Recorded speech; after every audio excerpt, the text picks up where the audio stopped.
bottom, just like for the Giants in this spring split with Morden in the middle lane. So that will most likely be on Libic though. And the Nocturne, I actually really like that, but not on that team, because Nocturne does really well at shutting down like teleports. If you can't see a minion to jump to, you can't teleport to him. So if you can time it correctly, which I've been talking to a certain team about particular, then you can really stop that. But it's going to be very interesting to see how well he uses it in these fights, because if you can shut down vision against or an already blind monk, then you're going to be able to make some ganks happen.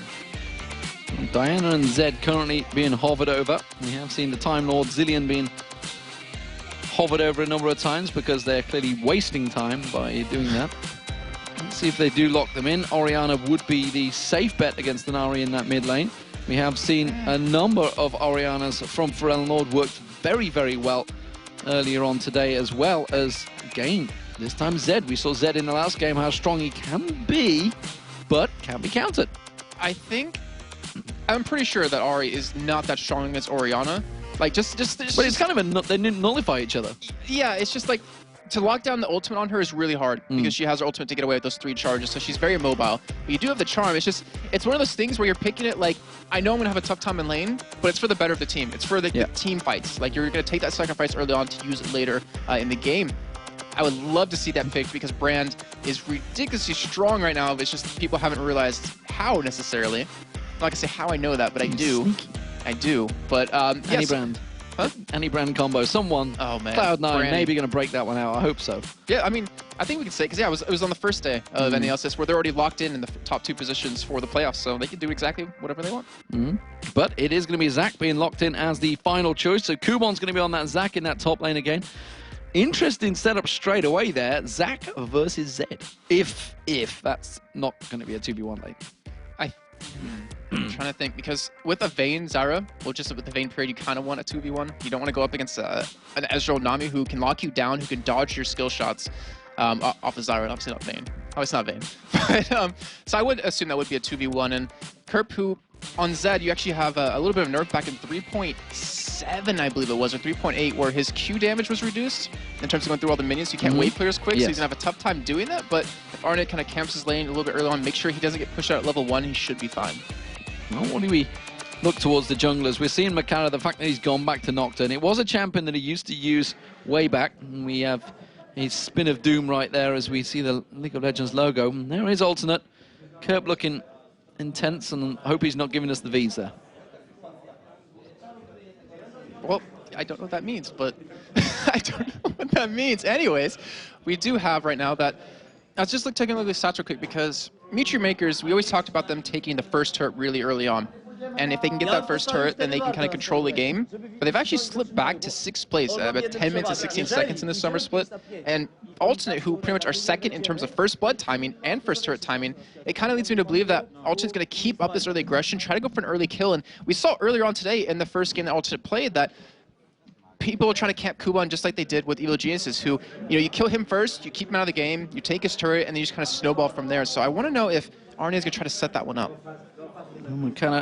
He's going to be running that Nocturne, running whether he's going to be able to help out his brother, who's alongside him to the right there, Makla. This time on Vayne. Will his Vayne be able to carry his team through? Will Charu's Ari be able to carry his team through? Taking teleport, as always. Will he be on point? It means that they could potentially have 4 members piling down to that bottom lane. That's generally what Meteor Makers do. That's their thing, their gimmick. It does work. It catches teams out. But are the teams here in the LCS, they seem to have them figured out right now. Meteor Makers currently lingering 8-13 at the bottom of the table, while obviously Alternate picked up a win already today, are 12-9 and chasing Lemon Dogs for that first place. They won't get it if they win, because they'll be 13-9, so 1 game difference between them. But as it stands, Meteor Makers, they have to really start picking up victories if they want to get themselves out of this relegation position.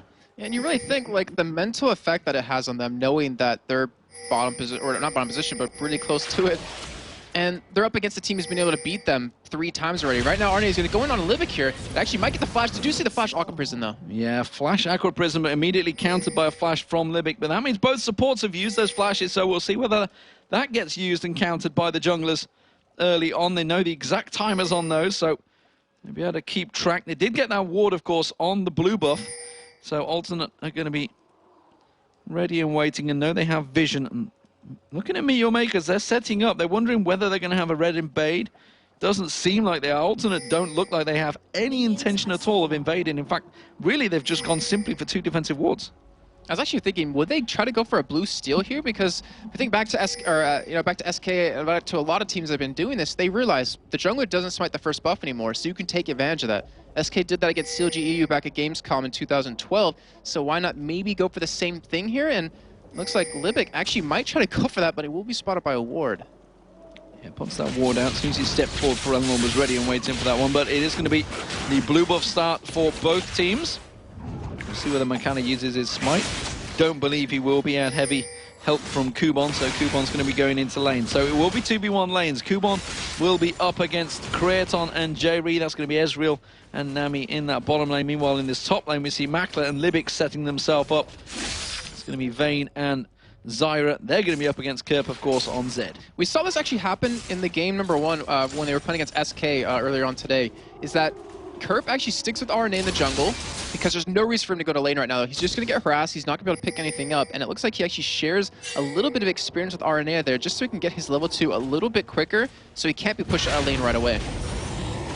There's the red buff going to RNA. Let's see if he goes aggressive. We saw him, of course, Cyanide on Lee Sin. He went out on a bit of a longer farming path than normal, and it seems that RNA may well be going the same route. As it stands, though, Makana doing very much a similar path, a mirror path, effectively, and they are both around the rates. Let's see if they're going to go help out their mid laners. I don't think it will be. Kerp desperately trying to get in and get some CS. He's picked up 1. That's all that counts. Can he throw out, get the second? No, he can't. He missed. And it takes a little bit of harass for that anyways. And yeah, both junglers, I mean, a little bit surprised RNA hasn't ganked just yet. He's just farming up towards that level 4, it looks like. And Makade, who, you know, you're Nocturne, you have the ability to do some really good harass or really good ganks early on because you have that fear tether, but it's all about that level 6 for him. That ultimate, I can make it so Chara won't be spotted teleporting in. Just, you can't really counter that right now. Well, Kerp needs a little bit of help, and you can see that RNA is there ready and waiting, and both junglers doing identical jobs still, mirroring them paths. Makana is down on the bottom alongside Kubon just to help out and defend those turrets off. RNA is going to do just the same job. The realist Kerp that has only just hit level 2 needed the assistance of his jungler. Meanwhile, the mid lane, Charu actually taking some damage here. Went aggressive on towards Forelorn, baits him in, throws the orbs back across and catches him with a full blast there. Just hits level 4, so Charu with the slight experience level at the moment, but both are very, very low on mana, so not really going to engage, not going to go looking for the kills just yet. But it shows, like, both these mid players are just trying to make something happen. Like, they're trying to get that damage in. They're trying to get that early first blood just so they can kind of help other lanes out. They really want to kind of snowball the game for themselves, which Alternate's been able to do in 3 of the 4 matchups so far. And RNA's heading back towards top again. He's just trying to make sure that Kerp doesn't get pushed out, doesn't miss out on too much experience, because that's all that's really going to matter right now for him. And able to build his items a little bit later. And Charu burning his teleport middle, so he's not going to have that lane presence or that ganking presence. However, that gives Makade time to hit that level 6. Yeah, it surprises me at level 4 he's going to use that, show it really effectively right in Forelorn's face, so they're going to have the timer on that. They know exactly what he's going to do, and straight away heads up towards the top. They thought about the ward actually being there, but that ward had worn off actually, so there wasn't a ward there, so they could have got away with walking up there. Because there is another ward further up the river though, so maybe not. With that teleport though, it'll give Charu that earlier level 6. So if he hits level 6 before Forelorn and goes for the fight, obviously he doesn't have Ignite, so his doing damage isn't going to be as high, but if you get it before Forelorn, you have that potential to kill him, and that would really give you a strong start in this game. J-Ree warding out the Dragon River area entrance there, so he's making sure he doesn't get caught out. Kerp getting some good farm going on now. He's been pushed in towards that. A good burst of damage, though, coming out from Makler and Libic there. Quickly, actually, ironically, condemned him out of the plant that Libic had put down. Yeah, I was just trying to get that Silver Bolt proc, because Condemn does proc it, so I mean, since it's changed to have it, you're at auto attack range now, you can get that proc off a little bit earlier, and because you kind of build, you kind of level up Silver Bolts a little bit early on, it gives you a little bit of extra damage too. So wise mechanics being used there. RNA though, he's sat ready and waiting. Makana comes down. Oh, that's going to be the bubble catching on towards Kuban. They're going to come in towards them. They're not really going to catch on towards him. Meanwhile, in the mid lane, we do see Forelorn flashing for aggression on towards Charu. Ignite was used, but he did manage to flash away. So a lot of summoner spells burnt by both mid laners, and it's Charu that's forced to go back to base. Yeah, and the thing is, he teleported in before Front even got there, so he had the opportunity at 6. We do see the engage happening on the bottom. Meanwhile, Aranea, the Fear Tether does turn him in towards him. Will that be enough to kill him off? The Ignite's going to be running, but a quick exhaust being used on Makata. Aranea does get away from that one very, very low. And still, no first blood between these two teams. Charu finally went back to base as well. We do see Ferelnord backing off as well, but that gave him that slightest of advantages in that mid lane. And that Fear Tether is just so frustrating because you never know where it's going to send the other person on the team. So you can either send him towards you or send him back to safety. And right there, it kind of did a little bit of both because he started running towards the turret and then ran away at the end. But right now, in terms of CS, I mean, we're pretty even across the board, right? 80 carries are pretty much even, mid lane's pretty much even. The only real discrepancy is the top laners, which right now Kerp has an advantage over. And if they can keep Kerp out of that Brutalizer, out of that Bilgewater Cutlass range, then you pretty much stop his damage for a good while. Kerp in this top lane continuing to be harassed by Libic. Non-stop doing those basic attacks every chance he gets. Blue buffs, they have respawned and they're going to be given across towards their mid laners retrospectively, and Ferelnord will take his. I'm assuming Charu hasn't yet got his. Makata has just been helping out in that bottom lane. Now it's going to be available, but Charu's like, I really don't want to lose out on this lane here because I'll make sure I can harass Ferelnord as much as possible. Now he's going across there.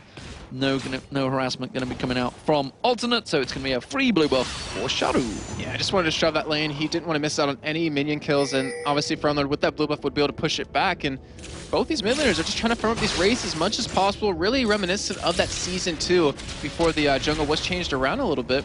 And right now, I mean, 8 minutes in, relatively slow game where Alternate on average get first blood around that 4 minutes, or pretty much 4 minutes and 49-second mark. Kind of shows Alternate playing a little bit safe here. They won their game earlier. They want to be able to pick this one up too, just to kind of get their place back at the top of the table. Well, both teams have effectively mirrored each other for the first 8 minutes. Both junglers have been doing indirect paths, top and bottom of the lanes, and you can see that Kuban's held onto that turret fairly well.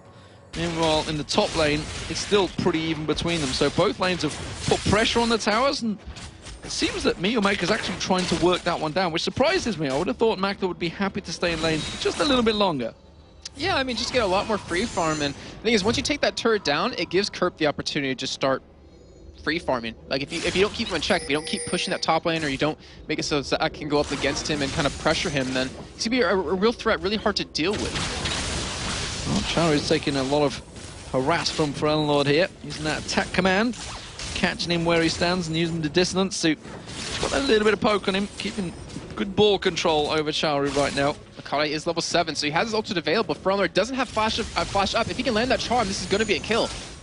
Doesn't throw it out, but look at the distance Ferelnord's keeping. He's making sure he's well aware of the danger that it could cause. He realizes that Makata's not shown himself for a long time down in that bottom lane or the top, so everybody's aware that that paranoia does bring him from long distances, and with effectively not that many wards out there at the moment from either team, they have to be careful about this one. Kraton's taking a lot of damage and harass as well. And Makata, again, here comes the teleport. It's going to be Charu coming in, uses that ultimate. Can he cast the charm out? No, he can't. Flash is coming out from Kraton. Makata did not use Paranoia there. I feel he could have caught on towards him. I think they were waiting for the flashes to finish out. He had Arcane Shift available and Barrier as well, so I think he was waiting for the charm, because if the charm landed, then he ulted in, knew the person would flash away then, and then that means they wouldn't escape the Fear Tether. They could have followed up with Zach, obviously, in the Let's Bounce, but still teleport used. Teleport not successful. That's the second one now, I guess, the second one you can count it for Charu. And we talked about him originally. He was the type of person that uses that teleport in that late game. He likes to split push, cause it to be a threat, and then just teleport into fights. But lately, over these past 2 weeks, he's been using it in the laning phase a lot more to really make some kills happen, and it's been shut down so far. Stay aggressive. Mealmakers, though, being aggressive. They're trying to take down this top turret as quick as possible. It's a even CS between the two AD carries, and generally that means Vayne is going to do a better job late game. But of course, as you mentioned in the previous match, you can easily shut him down still. Mealmakers are definitely going to be relying on that damage from Makta, though, because looking at the rest of the team, Paranoia finally popped. This time it's on towards Jerry. Let's Bounce goes in there as well. This could be first blood. It is first blood. It's Kuban that picks it up. He launches himself, catches on Kraton, who Arcane shifts away. And that's what happens when you don't have flash to get away from a Zac and a Nocturne Grid Jump Okada to stick around to make that play happen, get first blood, which ended up going over to Kuban, who was already falling behind to CS and, against Kerp, but that's going to help him out quite a bit. And are they able to make anything happen after this? They could get that top turret, then rotate bottom and go for a dragon. That actually would be a very good play for them if they want to go for it. But while Charu has been trying to make these plays, moving around the map, gets caught by the shockwave actually, turns around, pops the ultimate out there, does quickly dash away from that one. The moment Aranea showed himself out there, Makana is there, but I don't think he's going to be able to defend this one out. The turret's getting taken very low already. What I was about to say is Forelnor's put a hell of a lot of harassment towards that turret every time Charu teleports away. Yeah, I mean, that's exactly what you need to do. And because his Orion, has really good, decent wave clear. He can get to that turret right away and really punish him. I mean, that's what you do against a Twisted Fate. When he ults away, why not do it against a person that teleports? And luckily for him, the teleport, or lucky for Forelnor, the teleport didn't make anything happen over on Charu's side. However, with that flash going down, they eventually did pick up a kill. Okay, interesting lane rotation here. It is going to be Charu going towards the top lane, and you can see it's actually Makler and Libic that are going in towards that mid lane. They realize it's taken low, and they want to put pressure back on Forelnor. Okay, so if we do have Kerp head back towards the top side, then I'm trying to think, does he have the potential to kill him with that damage? And I believe he actually does. As long as he combos it perfectly, he'll be able to have that burst to take him out, and that would give him a great start to already being in a 2v or a 1v2 lane here. We'll see how it works out. Of course, it does mean that Kuban, who's nearly got that Sunfire Cape, did pick up that kill a moment ago, is going to continue in this 2v1 lane, and he's done a good job of holding off that turret, but that turret's not got much longer left on it in that bottom lane, so it's all down to this middle pairing to really try and keep the pressure on towards Forelnor now. And it's really hard to do that, man, because if you have a Lee Sin potentially ganking you from 2 different positions, it's really tough to farm safely unless you have the wards down and really prevent that from happening. And we know Arnett, he's a strong Lee Sin player. He can get behind you and kick you into Forelnor pretty much anytime he wants to, as long as he has that positioning. And of course, thinking of the positioning now, we're at the coming up to the 14-minute mark. In terms of Dragon, this is very good positioning for Meteor Makers, because with Makana and Kuban currently down the bottom area of the map, you've got the 2 mid-duo laners in the mid lane. Teleport going to be available on Charu. They could all pile onto that Dragon fight. And what's the weird thing is that Meteor Makers, even with this advantage, they're actually the slowest Dragon-taking team in the summer split at about 13 minutes and 58 seconds.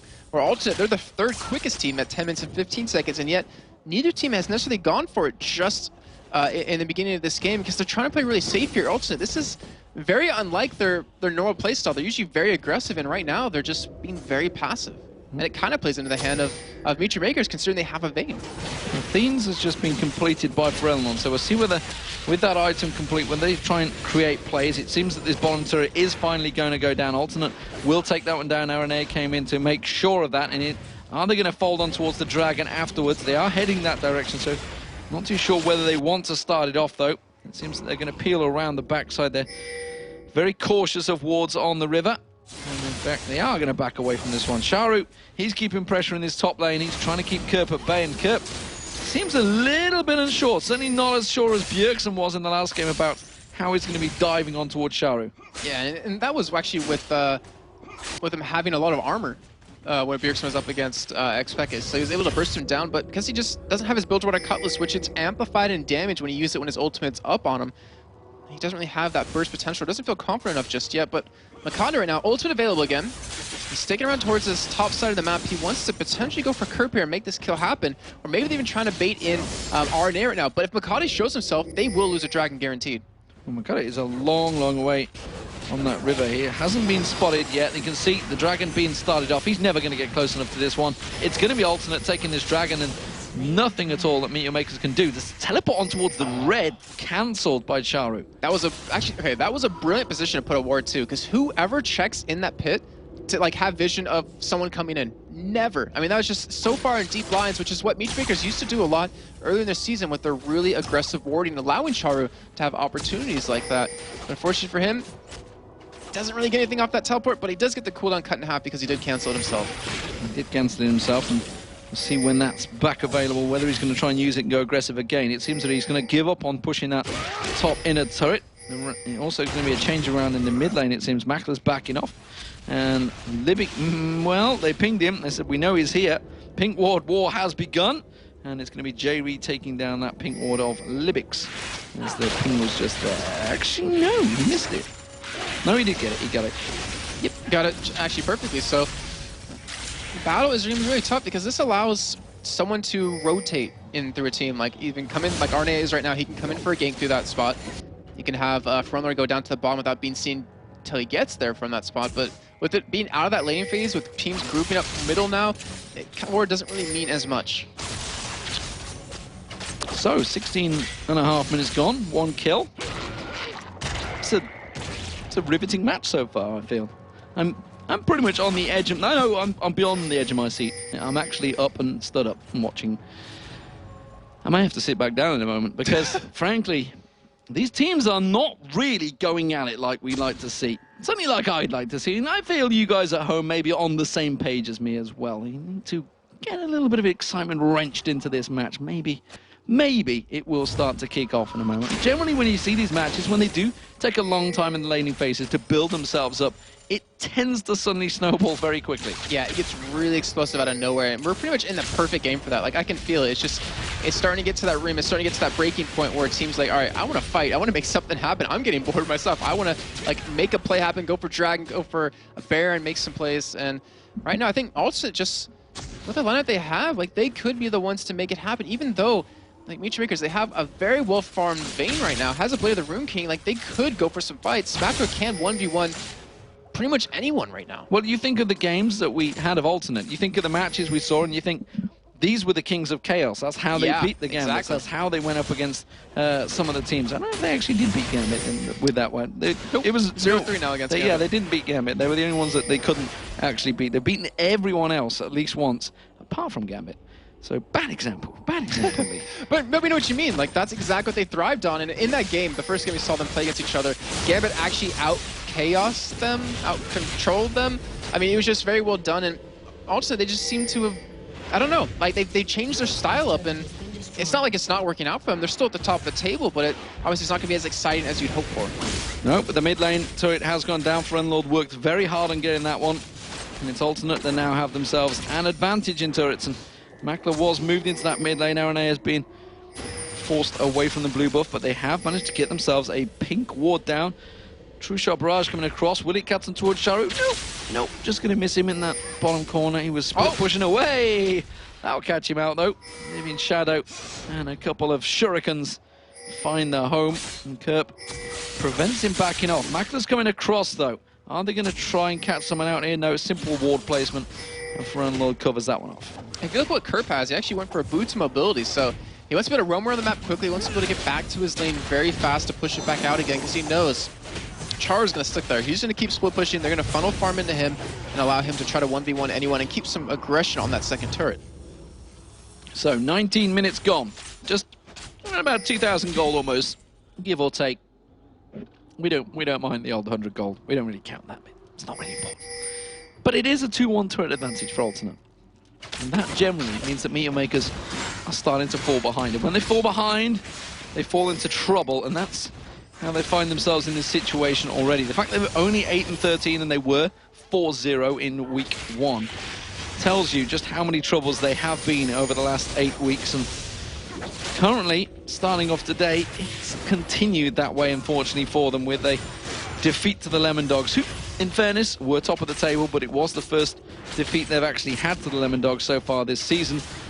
Now against Alternate, they are up against a 4-0 deficit. That's not something you want to go against any team. That would actually be the first time in the season that someone's gone 4-0 as well. Yeah, and you don't want to be the team that has that 0 in that. But when I count Kerp, he's sticking around. He's going for the dive on a Makler. He manages to get a death mark, quickly turns it around, flashes back in as soon as his support comes in there, but not really sure on that one, whether he was going to try and condemn him on the wall. Didn't really find the chance, though. They do get the bottom to it, but there goes the shockwave, pulls Makata and Kubon back in. There's going to be Charu teleporting in. He goes very deep, quickly gets exhausted and has to dash himself out of there. Let's bounce from Kubon. That did effectively nothing, and Creaton's going to finish this one off. It's going to pop the passive of Kubon, and he's going to get cleaned up. Who will pick up the kill? It's going to be Creaton. He's gifted it, and he's going to keep that KDA padding up towards the top, and continuing actually to chase Peke as well for the kills. Yeah, considering he's out for 2 weeks, that's pretty damn impressive. And he's going for his own little version of the blue build. No one really goes the Spirit of the Elder Lizard anymore except him.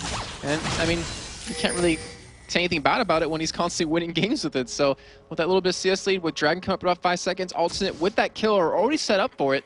And with the ultimate being down on Makade, they're like, all right, well, we're going to get a free dragon here. So as long as Kerp can hold this turret, it's going to work out for him. Double plant catch there on Kerp there. And actually, you can see the silver bolts proccing. He's going to finish him off. Makler goes deep and gets the kill on Kerp. And will they be able to get this turret? Because if they get the turret and that kill, they're going to get such a huge advantage from that. They'll get the inner turret, which no one has just yet for either team. And it looks like they actually should be able to take it, because no one on ultimate's here, as long as they're just feeling confident enough that they can sit there and do it. Well, the True Shot Barrage cleared out the way, but it doesn't matter. Meteor Makers do take that inner, and now they're actually working on the middle outer, and if they can get this one down, it's a great turner of events. The charm lands on towards RNA. He takes a lot of damage, but again, that middle turret, that's taken down very low. So, Dragon for a top inner turret. That's not a good trade. No, and a death onto Kerp, who kind of needs to be alive. He's going to have his Blade of the Rune King done, but a kill over to Vayne, more important for Makler. He's going to have that Zeal built up now. Almost has a Phantom Dancer, which is like the two major core items for a Vayne. And they pretty much played that flawlessly. Like, they pushed top, got the kill, and then when they realized the ultimate backed away, they're like, all right, we'll push middle now, since there's no one there to really stop us. So Kraton and the rest of Alternate start to group in this mid lane, but coming up the river is a big green slimy monster. It is Kubon. He has his eyebrows ready and waiting to launch himself in there and goes the opposite direction. And actually interesting, he's going for a Zonias. Most Zacs build like a Haunting Guise and like a Spirit Visage and a Sunfire Cape, but he's going for an extra sustain here, an extra survivability in the middle of these fights, and you see that's going to work out. Obviously, you can use the Zonias when you're in Let's Bounce. It's really cool. Oh, the ultimate's been used. Forced the flash away from Libic. Libic steps aside of that True Shot Barrage. Kubon tries to catch himself in there. Charu using his ultimate as well to dash in. A lot of ultimates burnt, a lot of summoner spells burnt there. No one actually being caught out, and that was all a case of Libic taking some damage from Kraton. Now you can see Alternate. They're going to push on there. Aqua Prison not going to land. That's going to be Stranglethorns. This is going to be Let's Bounce. RNA is going to be the focus of target. Paranoia goes in towards him. He gets caught out. You can see the good Kerp tries to dive in. Makler's not having any of it. He turns that back around. Kraton goes aggressive. He gets caught out as well. You can see J-Ree. He's going to get caught. Gets the Aqua Prison on towards Makler. Makler steps away from this one. Kubon taking low. Makler actually full health. He's just backing away. He's not helping out here. Doesn't want to get caught out by Pharrell Lord. And instead, they have to give up their top laner. It was a top laner for a jungler. And Meteor Makers, well, they back away from this one. Everybody steps away and thinks, whew, close fight. And wow, because Makler, he actually pushed Kerp out of that fight. Like, he chased him down. He ended up getting away. Then he's like, all right, switch my attention to Jerry, who ends up flashing over that wall. And just those two players of Alternate pretty much kept that fight to a bare minimum in terms of losses for him. And that was just, I mean, fantastic job for Kerp. I don't know how to say it, because all he did was run away, but he kept the attention onto him and kept Makler from hitting anyone else. And maybe, just maybe, that was his poor fire focus. Actually saying that, the Condemn on Pharrell Lord catches out there. He won't walk into the orbs, and he's going to get caught out. That's going to be a good grasping route coming out from Libic, but is he going to be enough? They will get the slowdown. There's the kick. Makler caught out, and now he gets dropped. Now Alternate can turn the power on. Makler simply caught out of position and simply going too far down that lane for the rest of Alternate, who all respawned and got back in there. Meteor Makers couldn't react quick enough. And they should have pushed this turret down too. They already had some good damage onto it, and with all 5 members there, or sorry, 4 members, as we do see Frontler going bottom right now. He's still running away, thinking he's being chased, it looks like. No, he's just running up double golems, but here we go. They're going to go for the turret, and instead they back away. They're not feeling too confident. They don't know exactly where Charu is. And even though Charu, 219 CS has an assist, he has a lot of damage behind him with that DFG. Yeah, well, he's going to clear out a big fat stack at the bottom. No, he's not, actually. It looks like Kubon's going to be gifted that. He needs a bit of farm, it seems, so Kubon will be happy to take that. It's got that Sunfire Cape. Charu's trying to pick up that blue buff. In comes RNA. He's just going to smite it away. That's going to be rude. No, he missed it! He missed it! Would you believe it? He has to safeguard away from it, and Charu did manage to get it purely out of luck, I think, with RNA. Just simply mistimed that.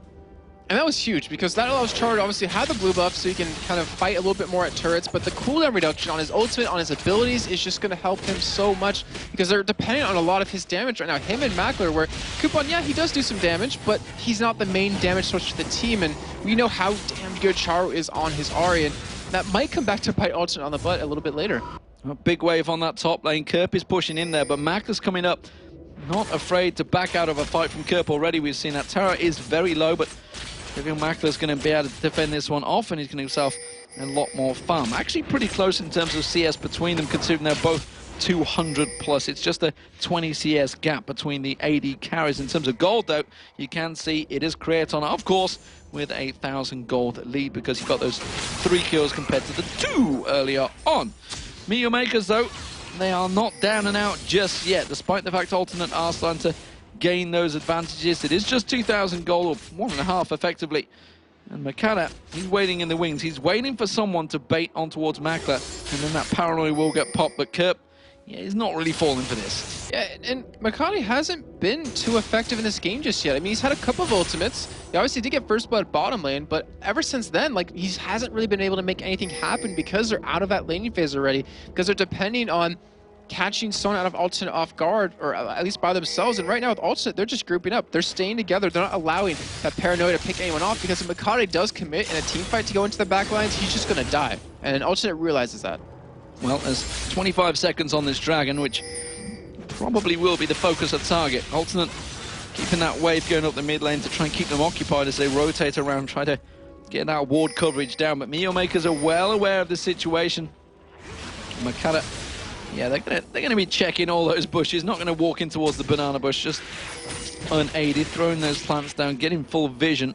Kubon, he's the tanky man in the front line that is leading the charge. Ooh, that attack command ball may actually have split Meteor Makers up here. Charu is not in with his team either at the moment. He has teleport available, but he's only at half health, so even if he comes into this fight, he's going to be coming at half strength effectively.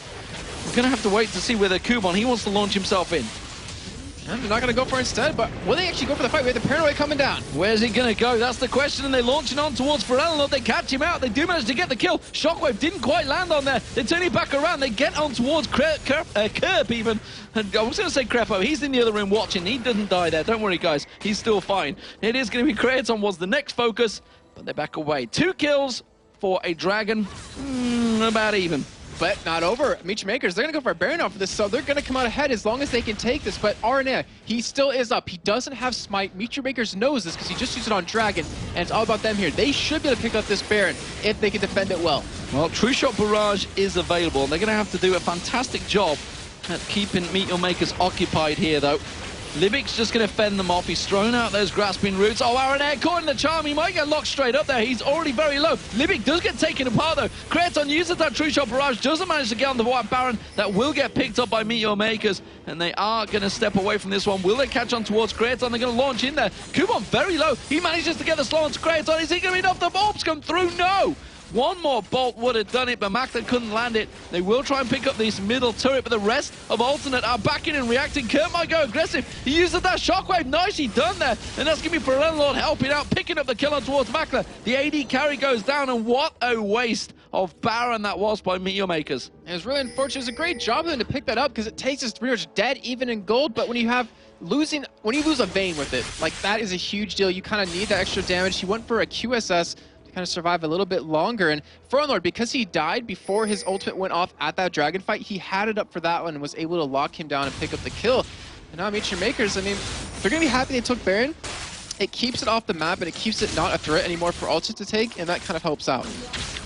So Lord back in that top lane, he's gonna get himself the turret down, and that will be the 3rd turret of the game for Alternate, putting them 4-3 behind, 6-5 down in kills, and just around about 500 gold in total difference between the two. But 3 members of Meteor Makers still sitting on that Baron. Let's see what they can do with it. Will they go aggressive or not? You're getting excited. I'm getting very excited because I love Nocturne, and him picking up a Blade of the Rune King on a jungler. No Aegis on the team when you're against an Orianna, which could help out quite a bit, but he went for a damage item. He's trying to be very aggressive. He's trying to stick to whoever he uses it to. So if he goes for Creaton, who doesn't have his Iceborne Gauntlets just yet, he can actually keep in range with him. This is going to be really interesting to see how we'll use this, because we never see Nocturnes build this item, as far as, at least to my knowledge, and I want to see him make a play off of it. I really do. To be honest, we don't get to see a lot of Nocturnes these days either, which is also very true in the LCS. He's been certainly underused in compared to how he used to be back in 2012. Very much a popular pick champion with the likes of Helios from CJ Enters Plays. But as it stands, we are seeing Makla, Makata even, his brother. It's the taller, more handsome one apparently, so I've been told by a certain female as it stands, Alternate, not gonna disclose any names, don't worry. Alternate, they are looking strong. Thanks, production, for that one. So there's more farming going on, Demon. I know. I actually am excited about that. Just contain me a little bit. Hold on, because I'm more interested in what they're going to do in this bottom lane turret. We are seeing Kubon, who's still got Baron on, launching himself. No, he thought about it and then go for it. I mean, yeah, it's a crucial point because, yeah, they have Baron, but if they lose a team fight here, they're going to lose probably an inhibitor if it's a very one-sided fight. And Makade, he has ulted available. He's actually being spotted right now by those wards. He's going to go back to middle to push, actually. And this is a very tricky point. His ultimate, he's level 15, doesn't have rank 3 just yet, so it's really hard for him to get from that middle lane towards the bottom. And if Ultimate engages upon this with that Orianna ball, they can just shut them down, and Makade won't even be in the fight. The thing is, Makade can split push. He's got the Blade of the Rune King. He's actually pretty strong at taking towers down himself, with that Baron buff as well, which is why we see Kerp actually going across to react to this one. And honestly, he can cover quite a big distance with that Paranoia, so he needs to step down a little bit to quickly be joining this and making it a 5-on-4 fight.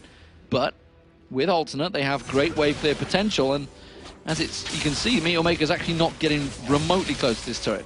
Yeah, they know, like, just don't want to get engaged upon. They don't want to lose this fight. They want to let Makade hit that level 16 point in that middle lane, because he's been farming really well. Like, he's on 158 CS. You don't really see junglers keep up that well with the other lanes, but because he's playing him as like a DPS jungler, as kind of a carry, he wants to be able to have that farm. He wants to be able to kind of keep up with that point.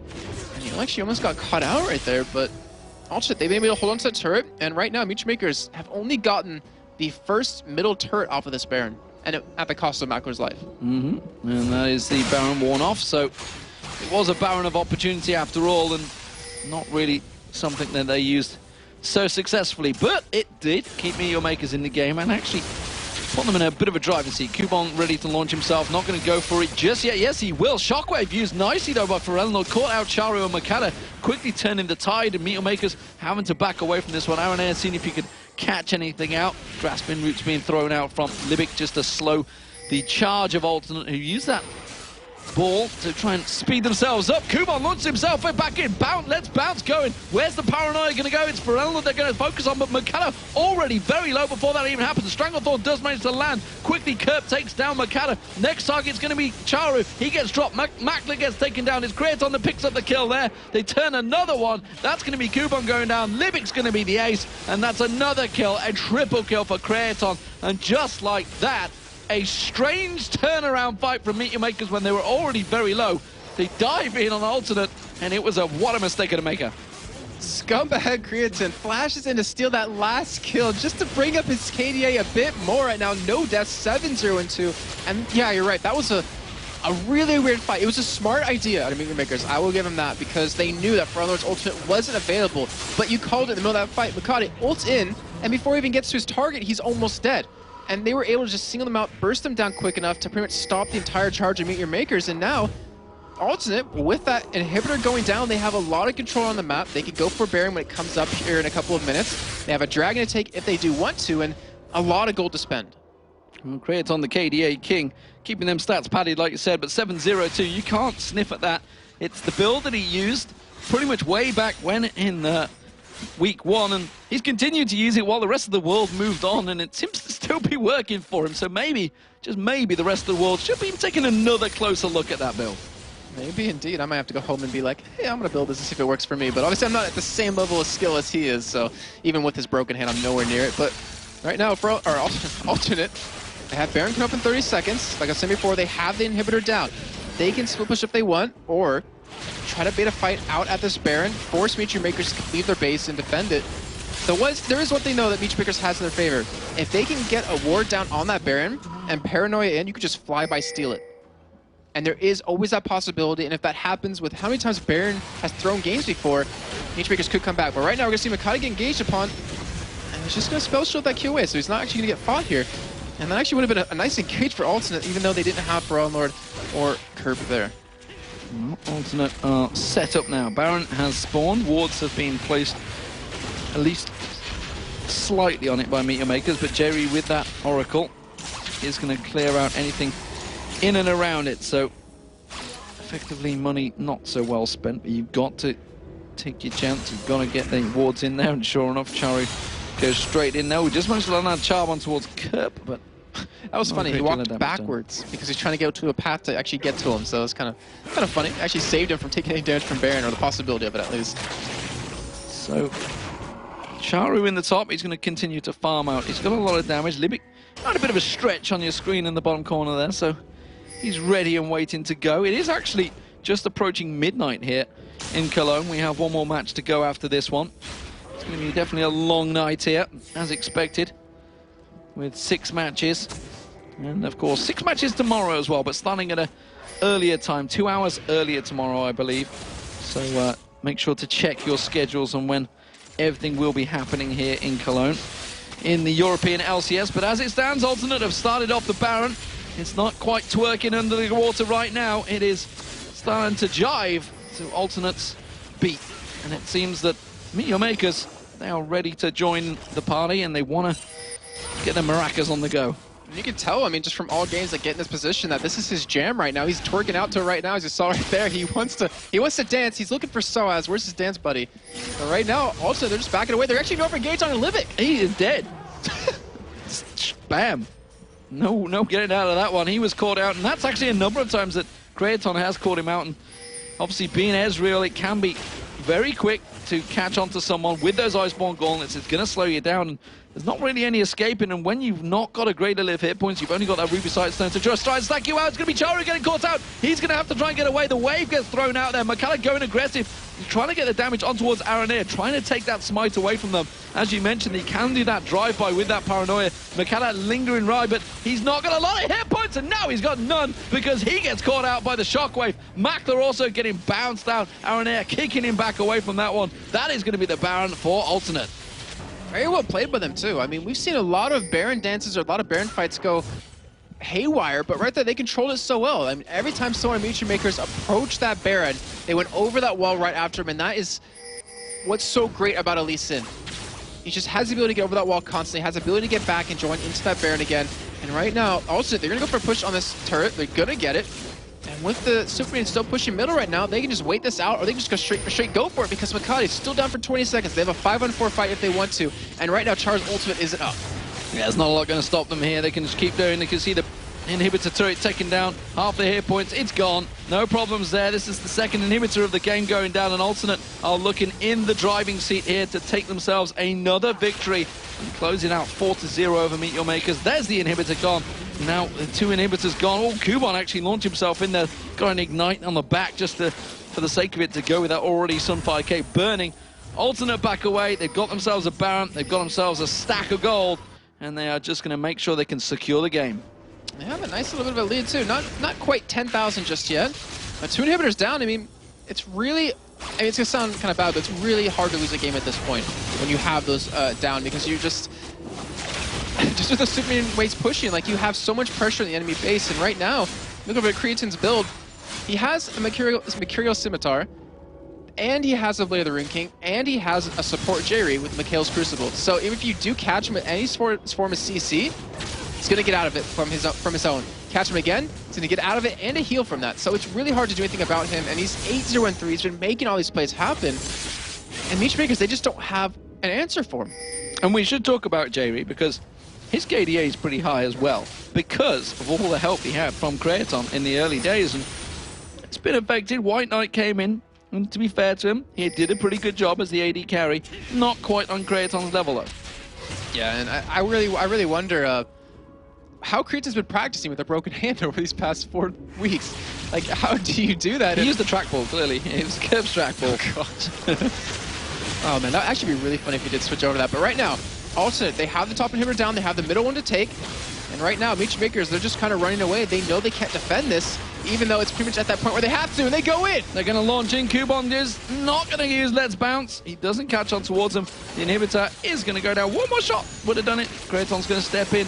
He really wants it. That charm going whiff towards him. Shockwave used. Kuban almost taken down. There's going to be paranoia. I think he may well just be used in defense, though. That's going to be the inhibitor gone. Makler also uses his ultimate. Libic does get caught out off the side there with the True Shot Barrage. Then he's going to be Kuban. He gets melted as well. This is going to be Alternate closing out the match here against Meteor Makers. they will manage to take themselves a second victory of the day, and more importantly, a fourth victory over Meet Your Makers. True shot barrage from Creaton makes him legendary, 10-0-4 for the match. There's going to be the Nexus Turret 1. Nexus Turret 2 is going to drop down, and the Nexus will follow. Will they go and pad the KDA? Will McKenna get taken down? No, he will not. It will be, though, Alternate with their second victory of the day, and really very well played.